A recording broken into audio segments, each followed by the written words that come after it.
Examen médical qui peut comprendre les éléments suivants. Examen des antécédents médicaux et des symptômes actuels, prise des menstruations et vérification des signes vitaux, examen de santé détaillé afin d'évaluer l'état physique et mental, radiographie du thorax, analyse d'urine, test de dépistage du VIH, analyse de la créatinine, test de dépistage de la syphilis. Je disais dans la précédente vidéo, ici je vais vous lire le document dans lequel on avait pris le rendez-vous pour la visite médicale. Ce document a des choses, des informations très importantes que j'ai jugé de partager avec vous, comme l'adresse de Yaoundé et l'adresse de Douala. Bon, pour sa visite médicale qui a été effectuée le 27 août 2024, si je ne sais pas si mon ami a utilisé le site que je vous avais dit lorsque moi je partais prendre mon rendez-vous, mais ce qui est sûr, lorsque moi j'avais pris mon rendez-vous en 2023, on utilisait un site là pour prendre le rendez-vous. Ça se prenait en ligne, et lorsque lui-même il avait fait sa première visite médicale en octobre 2023, c'était pareil. Mais pour cette visite médicale qui a été faite le 26 août 2024, pardon, je ne sais pas, on est resté, notre ami nous a dit que on nous a envoyé un message pour l'introduction de la lettre on nous a envoyé un message dans lequel on demandait de venir faire la visite médicale, et il nous a demandé s'il pouvait prendre rendez-vous. On lui a dit oui, effectivement, tu peux prendre rendez-vous. Donc, il a pris rendez-vous et il nous a envoyé le document. C'est un document de 5 pages.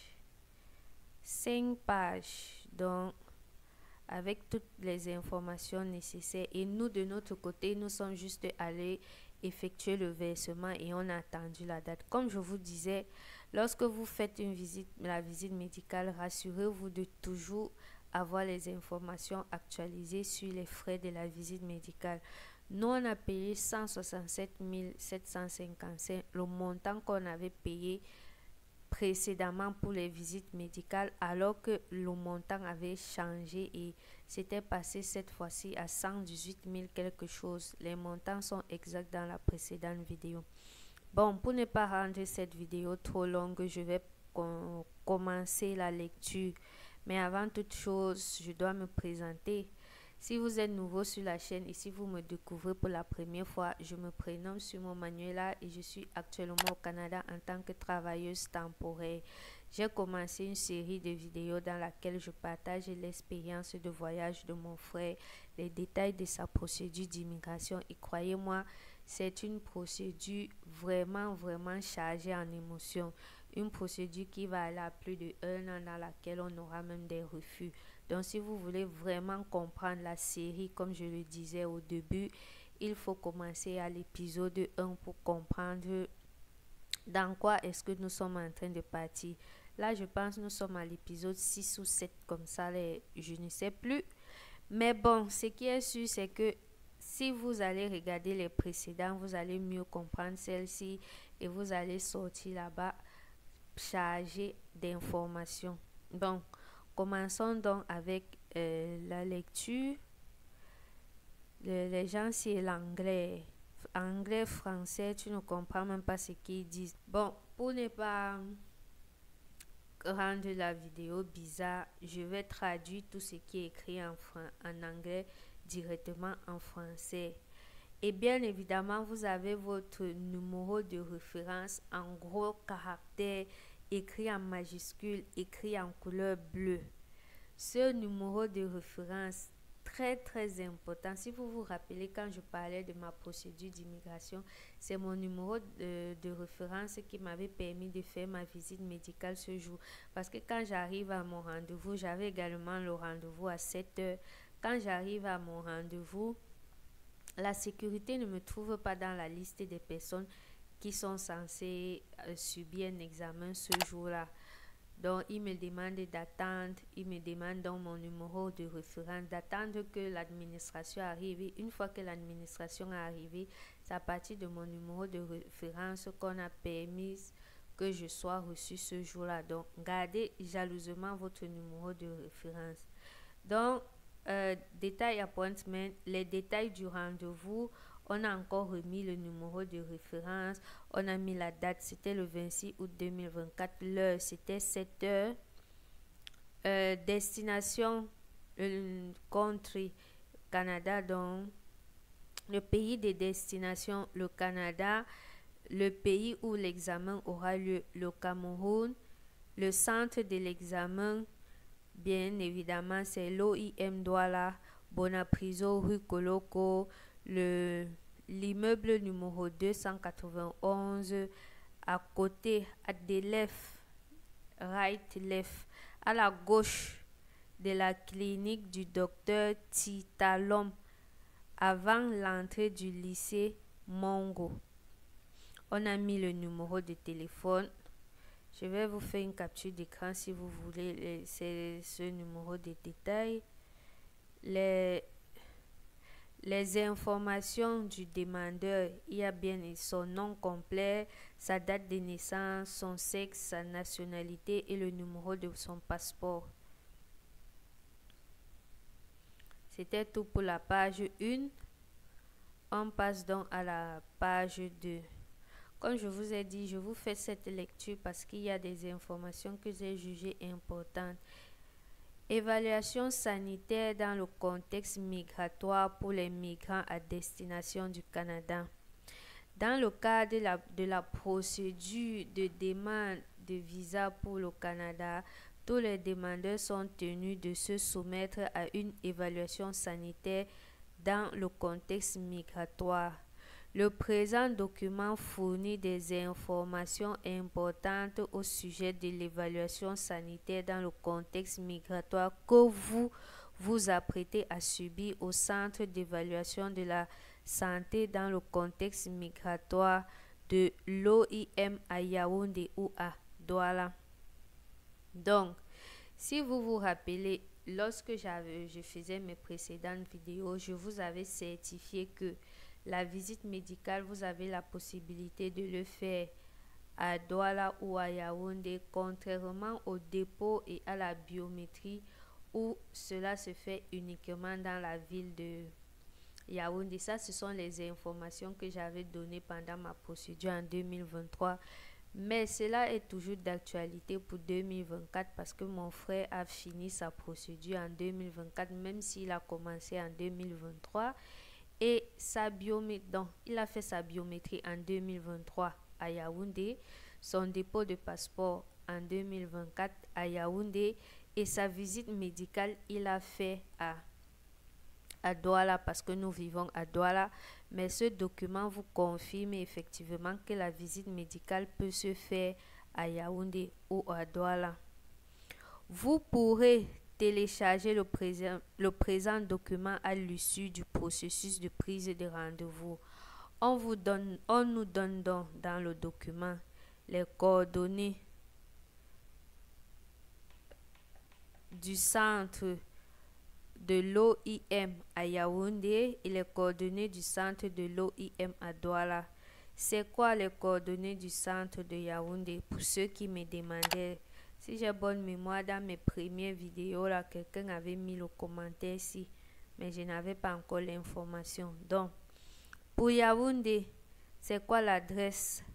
C'est en anglais, mais je vais traduire. Carrefour Gold Rosa Park Avenue, Pink Building, located on the opposite side of the American Embassy.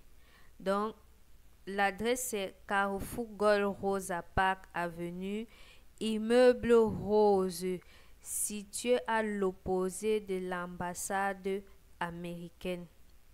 C'est ça l'adresse de Yaoundé. Le numéro de téléphone est donné, l'adresse électronique, les horaires d'ouverture, c'est ouvert de 8h à 17h30 du lundi au vendredi et de 8h à 14h le vendredi. Je vais faire une capture d'écran assez lisible que je vais mettre au montage. Et Les coordonnées du centre de Douala, comme je le dis à chaque fois, c'est Bonapriso, rue Coloco, immeuble 291 à Delef. Ça c'est Rail, ça c'est Lef. Donc à gauche de la clinique du docteur Titalom, avant l'entrée du lycée Mongo. On a également donné le numéro de téléphone. Ce sont les mêmes heures d'ouverture et on a donné l'adresse électronique. Je vais faire une capture d'écran. Donc, voilà les deux adresses.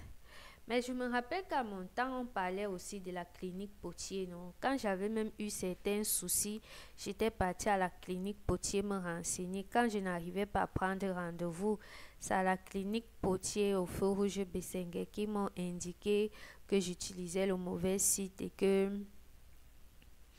ils m'ont donné le bon site pour faire la visite médicale. Bon, peut-être ce côté-là, c'est juste pour les renseignements et tout, mais quand il s'agit de la visite médicale, ça se fait plus là-bas. Je me rappelle même que quand je suis partie pour mon rendez-vous, quand le monsieur de la sécurité ne me trouvait pas à Bonapriso, rue Coloco, il m'a fait savoir que est-ce que je ne me suis pas trompée, est-ce que je ne suis pas à la rue, euh, à, à la clinique Potier. J'ai dû sortir l'email dans lequel on me rappelait ma visite médicale pour lui dire que non, même dans l'email, on m'a toujours envoyé ici. Donc, ça se fait quand même, à moins que ça a changé. Donc, à Douala, peut-être il y a 200. Ici, comme je dis, la clinique Potier. Peut-être c'est l'adresse qu'ils ont donnée parce que c'est où, c'est ce qu'on a choisi, je ne sais pas trop. Bref, vous avez les deux adresses. Et si vous le faites à la clinique Potier, moi, comme je l'ai dit, ça se fait. Et moi, quand on ne me trouvait pas, on m'a dit que peut-être c'était là-bas que je devais faire ma visite. Ça, c'était en 2023. À quoi dois-je m'attendre lors de mon rendez-vous? La nature de l'évaluation sanitaire dans le contexte migratoire varie en fonction de facteurs tels que la catégorie du visa, l'âge, le genre et l'état de santé actuel. La liste qui suit mentionne certaines des procédures auxquelles vous et votre famille, entre parenthèses, si elle dépose une demande pour immigrer avec vous au Canada, devez peut-être vous soumettre. L'enregistrement, séance de conseil afin d'expliquer le processus d'évaluation sanitaire, entre parenthèses, à son issue, vous signerez un formulaire de consentement éclairé. Examen médical qui peut comprendre les éléments suivants.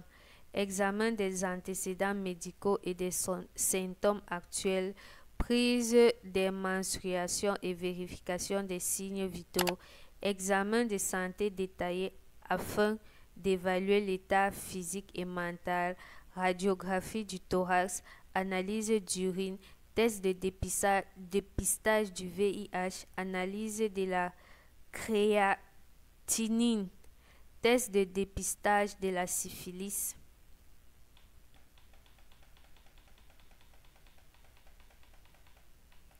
Donc voilà tous les examens auxquels on peut être subi lorsqu'on part pour la visite médicale.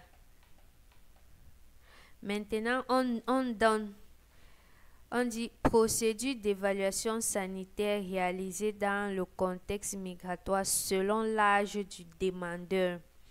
Lorsque le demandeur a moins de 5 ans, on fait juste un examen médical. Lorsque le demandeur est entre 5 et 10 ans, on fait un examen médical et une analyse d'urine. Lorsque le demandeur est entre 11 et 14 ans, on fait un examen médical, une analyse d'urine et une radiographie du thorax. Lorsque le demandeur est à plus de 15 ans, on fait un examen médical, une analyse d'urine, une radiographie du thorax et une prise de sang.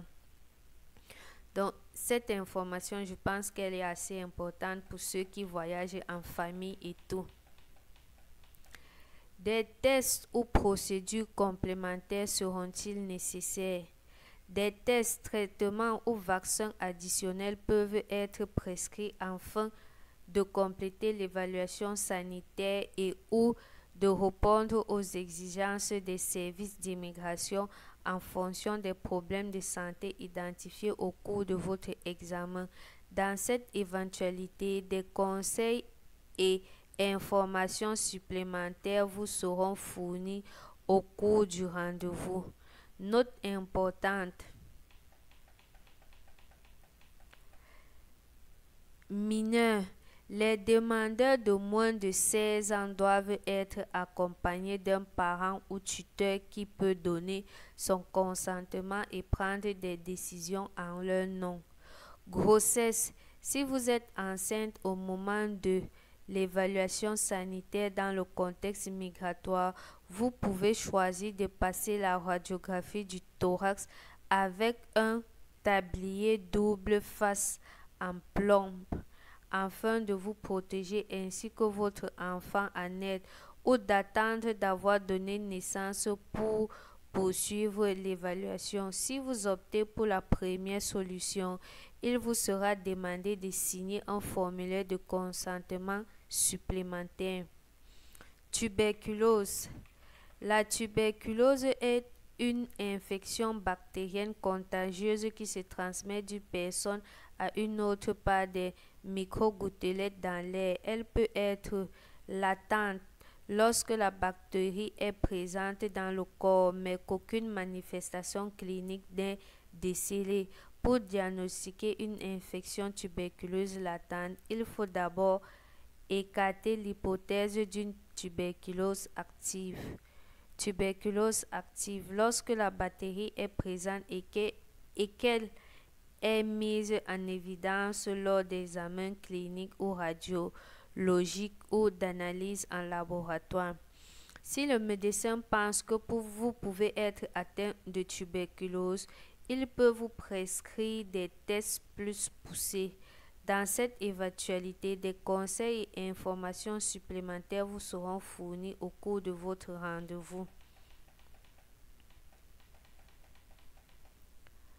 Il vous sera demandé de fournir un échantillon d'expectoration par jour pendant 3 jours consécutifs. Ces échantillons seront analysés en laboratoire. 8 à 10 semaines peuvent être nécessaires pour l'obtention des résultats. Si ce test vous est imposé, votre certificat d'évaluation sanitaire sera placé en attente jusqu'à la réception des résultats. S'il s'avère que vous êtes atteint de tuberculose, il vous faudra suivre le traitement jusqu'à la guérison avant de reprendre le processus d'immigration. J'espère vraiment que les gens vont regarder cette vidéo parce qu'elle est riche d'informations. Est-ce que j'ai même réussi à faire bien l'introduction là pour pousser les gens à regarder?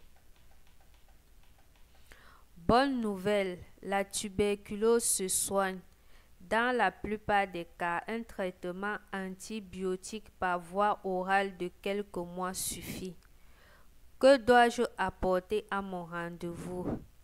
Identification, passeport, original en cours de validité ou photocopie certifiée par un bureau des visas canadiens ou carte nationale d'identité en cours de validité, formulaire de rapport médical, IMM, un numéro donné avec les indicateurs clients, numéro EMI ou ICU, sauf pour ceux qui se présentent en vue d'un examen médical préalable. Donc vous voyez, ça veut dire qu'eux-mêmes ils savent qu'on anticipe et ceux qui anticipent n'ont pas besoin de ce document.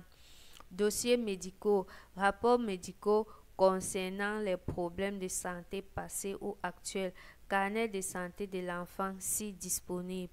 Autres, lunettes ou lentilles de contact si vous en portez, exemplaire papier de l'attestation de paiement. Exemplaire papier de l'attestation de paiement. Là-bas, c'est écrit en noir foncé. Il n'est pas nécessaire d'apporter des photographies. Le centre se chargera d'en prendre. Donc, si vous avez regardé la vidéo précédente, j'avais déjà éclairci ce point. Conseil pour l'évaluation sanitaire dans le contexte migratoire.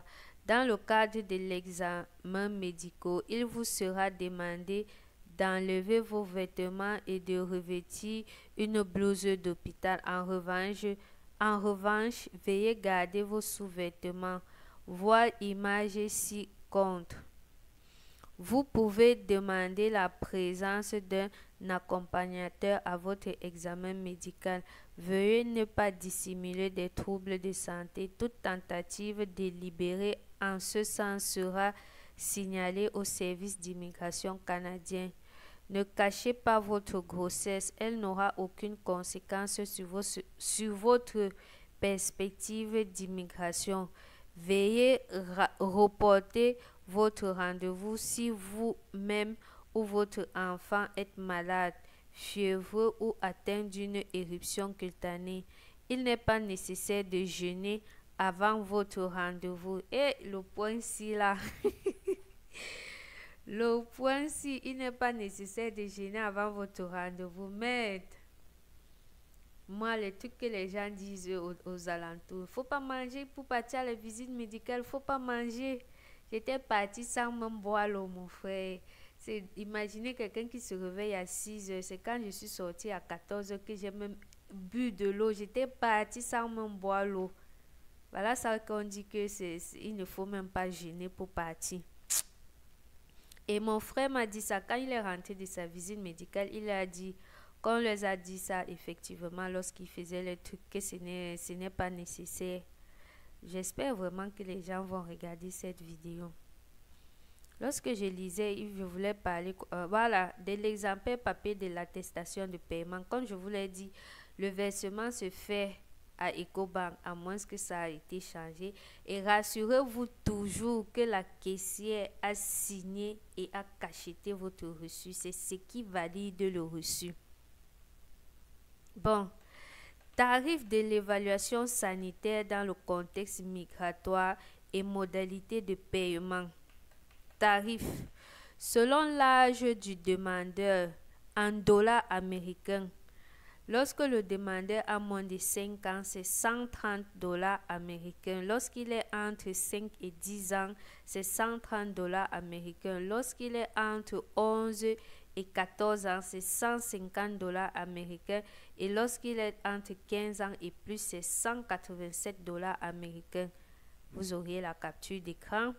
Veuillez prendre contact avec la clinique de l'OIM pour obtenir les frais actualisés en monnaie locale.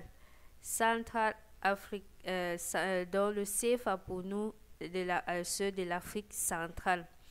Des frais supplémentaires peuvent s'appliquer si les services d'immigration canadiens demandent la réalisation d'examens complémentaires. Information très importante, si vous avez regardé ma précédente vidéo, vous savez que mon frère et moi ne savaient pas que les frais de visite médicale étaient quelque chose qui variait. Donc lorsqu'on l'invite pour la deuxième fois, alors qu'on avait même le document, je vous jure que c'est en faisant cette vidéo que j'ai lu tout le document en entier.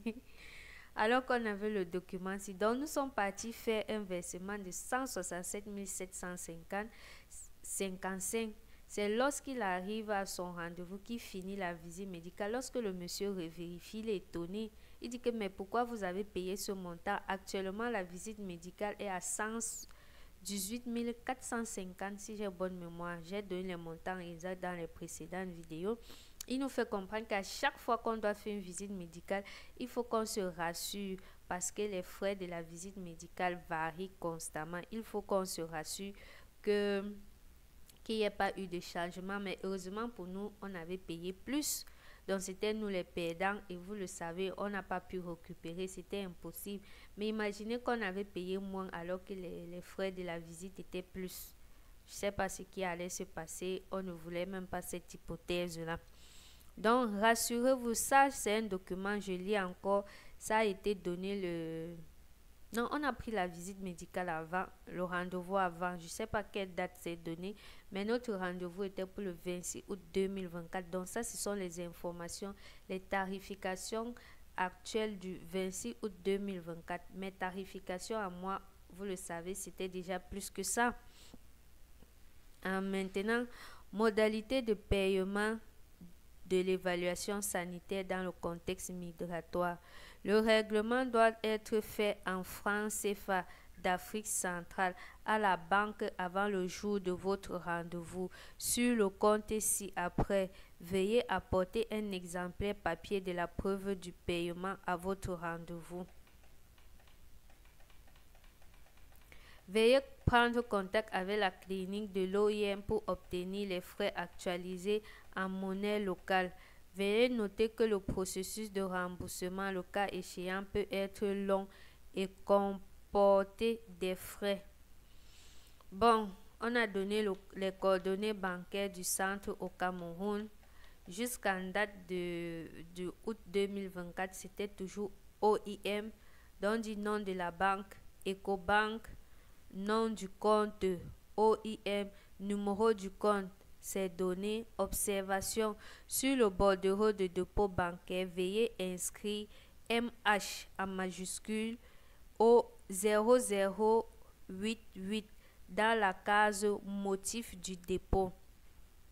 Le numéro du compte, bon, je vais faire une capture d'écran que je vais mettre. En tout cas, le numéro du compte, c'est 30 83 00 23 0 91. 30 83 00 23 0 91. Donc, c'est avec ces informations qu'on utilisait. Même moi qui anticipais sur le document dans lequel on explique comment anticiper la visite médicale, ces données. Bon, c'était tout. C'est avec ça qu'on conclut la page numéro 5 du document de prise de rendez-vous. C'était tout pour la lecture et honnêtement, je ne regrette pas vous avoir fait cette lecture parce qu'elle était vraiment très riche en informations. Je vais clôturer notre série. Comme toute série, il faut forcément arriver à la fin. Donc dans la prochaine vidéo, je vais vous parler de son dépôt parce que comme je vous l'ai dit, et je ne fais que le répéter, son cas a répondu à toutes mes questions. Donc lui, quand il va faire le dépôt, il paye un montant parce que son numéro sur la lettre d'introduction est différent de son numéro sur la lettre dans laquelle on demande. Dans la prochaine vidéo, on va parler de ça, va parler de son voyage et va parler de sa rencontre avec l'agent des services frontaliers. Donc, c'était tout pour cette vidéo. Merci d'avoir regardé. Pour tous ceux qui suivent cette série depuis l'épisode 1, bien vouloir vous mentionner cela en commentaire et peut-être je vous ferai un coucou spécial. Bon, on se revoit dans la prochaine vidéo.